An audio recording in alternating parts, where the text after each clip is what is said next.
मोक्षदा एकादशी व्रत कथा। महाराज युधिष्ठिर ने कहा, हे भगवान, आप तीनों लोकों के स्वामी, सबको सुख देने वाले और जगत के पति हैं। मैं आपको नमस्कार करता हूँ। हे देव, आप सबके हितैषी हैं। अत मेरे संशय को दूर कर मुझे बताइए कि मार्गशीर्ष एकादशी का क्या नाम है। अत मेरे उस दिन कौन से देवता का पूजन किया जाता है और उसकी क्या विधि है, कृपया मुझे बताइए। भक्तवत्सल भगवान श्री कृष्ण कहने लगे कि धर्मराज, तुमने बड़ा ही उत्तम प्रश्न किया है। इसके सुनने से तुम्हारा यश संसार में फैलेगा। मार्गशीर्ष शुक्ल एकादशी अनेक पापों को नष्ट करने वाली है। इसका नाम मोक्षदा एकादशी है।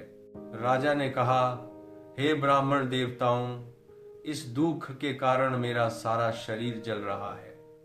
अब आप कृपा करके कोई तप, दान, व्रत आदि ऐसा उपाय बताइए जिससे मेरे पिता को मुक्ति मिल जाए। उस पुत्र का जीवन व्यर्थ है जो अपने माता पिता का उद्धार न कर सके। एक उत्तम पुत्र जो अपने माता पिता तथा पूर्वजों का उद्धार करता है, वह 1000 मूर्ख पुत्रों से अच्छा है। जैसे एक चंद्रमा सारे जगत में प्रकाश कर देता है, परंतु हजारों तारे नहीं कर सकते। ब्राह्मणों ने कहा, हे राजन, यहाँ पास ही भूत, भविष्य, वर्तमान के ज्ञाता पर्वत जश्य का आश्रम है। आपकी समस्या का हल वे जरूर करेंगे। ऐसा सुनकर राजा मुनि के आश्रम पर गया। उस आश्रम में अनेक शांत चित्त योगी और मुनि तपस्या कर रहे थे। उसी जगह पर्वत मुनि बैठे थे। राजा ने मुनि को साष्टांग दंडवत किया। मुनि ने राजा से सांगोपांग कुशल पूछी।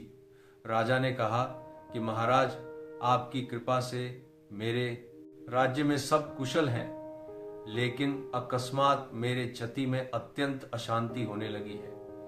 ऐसा सुनकर पर्वत मुनि ने आंखें बंद की और भूत विचारने लगे। फिर बोले, हे राजन, मैंने योग के बल से तुम्हारे पिता के कुकर्मों को जान लिया है। उन्होंने पूर्व जन्म में कामातुर होकर एक पत्नी को रति दी, किंतु सौत के कहने पर दूसरे पत्नी को थतुदान मांगने पर भी नहीं दिया। उसी पाप कर्म के कारण तुम्हारे पिता को नरक में जाना पड़ा। तब राजा ने कहा, इसका कोई उपाय बताइए। मुनि बोले, हे राजन, आप मार्गशीर्ष एकादशी का उपवास करें और उस उपवास के पुण्य को अपने पिता को संकल्प कर दें। इसके प्रभाव से आपके पिता की अवश्य नरक से मुक्ति होगी।